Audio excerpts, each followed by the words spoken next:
नाज़रीन, बारहा पाकिस्तान तहरीक इंसाफ वर्सेस हुकूमत की जो सूरत हाल पैदा हो रही है उसके अंदर एक बात तो वाज़ेह हो गई है कि हुकूमत ने आईनी तरमीम की तरफ फोकस करना है और पाकिस्तान तहरीक इंसाफ ने सियासत के अंदर किसी ना किसी तरीके से एहतजाजी मोड में आने पर फोकस करना है। दोनों ही अपनी अपनी सियासी चाल चलते हुए नजर आ रहे हैं, लेकिन सियासी चाल अगर सियासत तक रहे तो बात अलग है, मुल्क के मफाद तक पहुंच जाए तो फिर बात अलग आ जाती है। अली अमीन गंडापुर साहब के बयानात बार बार इस सिमत में जा रहे हैं कि जैसे किसी ना किसी तरीके से तसादुम हो जाए सूबे और वफाक का। अगर पाकिस्तान तहरीक इंसाफ वर्सेस गवर्नमेंट की पार्टीज हो तो समझ आती है, लेकिन अगर एक सूबा वर्सेस फेडरल गवर्नमेंट हो जाए तो मामलात गड़बड़ की तरफ जाते हुए नजर आ रहे हैं। और ये सिर्फ और सिर्फ पाकिस्तान तहरीक इंसाफ के ओपोनेंट्स को नहीं, बल्कि उन लोगों को जो पाकिस्तान तहरीक इंसाफ के साथ आज बैठने को तैयार हैं या आज बैठे हुए हैं, ऑपोजिशन का हिस्सा है, यानी मौलाना साहब, उनको भी ऐसा ही नजर आ रहा है। इनकलाब का ऐलान करते हुए अली अमीन गंडापुर सीएम केपीके ने क्या कहा, सुने। पंजाब की एंट्री से शुरू हुए और हर 3 किलोमीटर पे शेल ये मारते रहे, गोलियां बरसाते रहे, ग्रेनेड फेंकते रहे, पर ये गोलियां बरसा रहे हैं। स्ट्रेट शेल मार के 50 से ज्यादा कारकुन हमारे जख्मी हैं। अब बस हो गई है, कोई गोली चलाएगा तो गोली खाएगा, अगर कोई गोली बरसाएगा उस पे गोली बरसाई जाएगी। तुम एक गोली चलाओगे हम 10 चलाएंगे, तुम एक टीयर गैस मारोगे हम 10 मारेंगे। ये इस्लाह की आखिरी वार्निंग है। मैं बाकायदा तौर पर इनकलाब का ऐलान कर रहा हूँ, क्योंकि इनकलाब के अलावा इस वक्त हमारे पास कोई और हल नहीं। लेकिन फिर सवाल ये पैदा होता है कि कहीं इनकलाब के लिए भी अली अमीन गंडापुर साहब लेट ना हो जाए। इस्लामाबाद के जलसे के अंदर जो संजानी में हुआ वहां भी अली अमीन गंडापुर अपने काफिले समेत लेट पहुंचे। लाहौर में भी यही मामला हुआ, इस हद तक लेट हो गए कि एंड पर जलसे के अंदर बात करने के लिए भी टाइम ना मिला, मौका ना मिला, और फिर उन्होंने गाड़ी से चंद अल्फाज कहकर चलते बने। और उसके बाद फिर एक वीडियो सामने आई। उसी तरीके से रावलपिंडी के मामले के अंदर भी हुआ कि अली अमीन गंडापुर साहब कंसिस्टेंटली ऐसा मालूम होता है कि कैलकुलेटेड तरीके से लेट होते हुए नजर आ रहे हैं कि कहीं वाकई में जलसे या उस जगह पर ना पहुंचना पड़े। अब कुछ लोग पाकिस्तान तहरीक इंसाफ में भी ऐसे हैं जो ऑफ द रिकॉर्ड ये बात करते हैं कि जानबूझ के लेट हुआ गया सीएम केपीके से ताकि उसके बाद इश्तियाल अंगेज बातें हो सके। इसके साथ साथ आपको याद होगा सीरत कॉन्फ्रेंस थी, एक रहमतुल आलमीन कॉन्फ्रेंस, उसके अंदर काउंसिल जनरल अफगानिस्तान के वो बैठे हुए थे। बजाय ये कि उनके तराने पे ना खड़े होने को वो तनकीद का निशाना बनाते, उन्होंने डिफेंड करना शुरू कर दिया सीएम केपीके ने। अब सीएम केपीके बजाय ये कि अपने मुल्क और फेडरल गवर्नमेंट की तरफ डिफेंसिव हो, वो दूसरे ममालिक की तरफ डिफेंसिव होते हुए नजर आ रहे हैं। लेकिन अजमा बुखारी साहिबा ने पंजाब गवर्नमेंट की तरफ से पैगाम दे दिया, कहते हैं निजी मलेशिया आता है अली अमीन गंडापुर साहब का, और सिर्फ मामला यहां तक नहीं है, दूसरा रुख देखें तो पुलिस के 25 एहलकार भी जो है शदीद जख्मी हालत में इस टाइम पर मौजूद है after this all happened yesterday. सुने।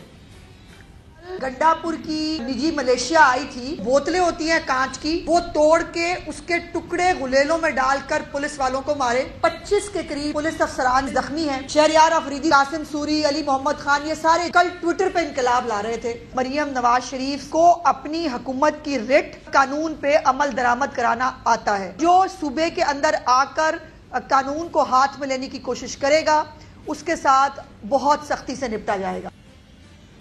अब इसी हवाले से अली अमीन गंडापुर साहब समेत पाकिस्तान तहरीक इंसाफ के कई रहनुमाओं के खिलाफ FIR भी दर्ज हो चुकी है, लेकिन मौलाना साहब ने हुकूमत को भी और सीएम केपीके की स्टेटमेंट्स को भी, दोनों को आड़े हाथों लिया, दोनों को तनकीद का निशाना बनाया। तंग नजरी नहीं दिखानी चाहिए, जलसे की इजाजत PTI को मिलनी चाहिए, जो नहीं दी गई इसको मैं ज्यादती समझता हूं। लेकिन सूबे के एक वजीर आला की तरफ से इस तरह का बयान जो है वो भी मुल्क के लिए बेहतर नहीं है। दूसरी तरफ गवर्नर केपीके फैसल करीम कुंडी सीएम केपीके को आईना दिखाने की कोशिश कर रहे हैं। वो कह रहे हैं कि 2013 में एक पुरअमन सूबा आपके हवाले किया था, उसको बदअमनी के इस नहज पर कौन लेकर आया। आज जो लोग रोडों पे निकले हुए हैं, हमने उनको 2013 में एक पुरअमन पाकिस्तान दिया था, एक पुरअमन खैबर पख्तूनख्वा दिया था। इस वक्त खैबर पख्तूनख्वा दोबारा बदअमनी की नजर होगी। बाकी इल्जामात तो आप लगा लेते हैं कि फलां ने किया, ये किसने किया भाई? ये तो आपकी हुकूमत है। आप अगर जलसे जुलूस और नाच गाने से फारिग होंगे तो आपको सूबे के मुतालिक पता चलेगा। एक नारे पे खैबर पख्तूनख्वा की हुकूमत चल रही है और वो है करप्शन, करप्शन, करप्शन।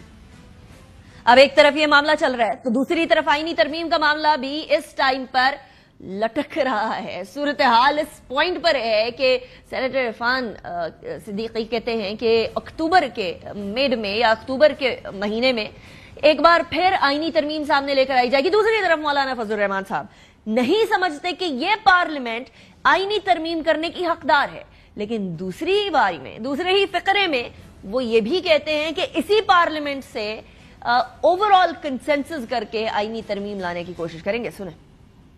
ये पार्लियामान तो इतनी बड़ी तरमीम का हकदार नहीं है। इस जाली किस्म के पार्लियामेंट से इतनी बड़ी आईनी तरमीम कराना ये बजात खुद एक नाइंसाफी। हमें ये जज कबूल है और हमें ये जज कबूल नहीं है।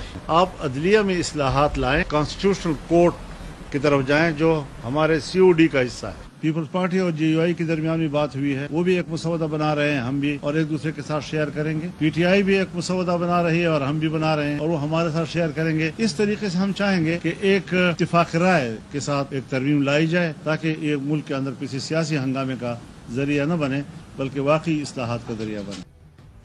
अब एक तरफ मौलाना फजल रहमान साहब की तरफ से ओवरऑल कंसेंसस की बात की जा रही है, तो दूसरी तरफ यकीनन पाकिस्तान पीपल्स पार्टी भी अपनी कोशिश कर रही है, हुकूमत भी अपनी कोशिश कर रही है कि मौलाना फजल रहमान साहब को साथ रखा जाए।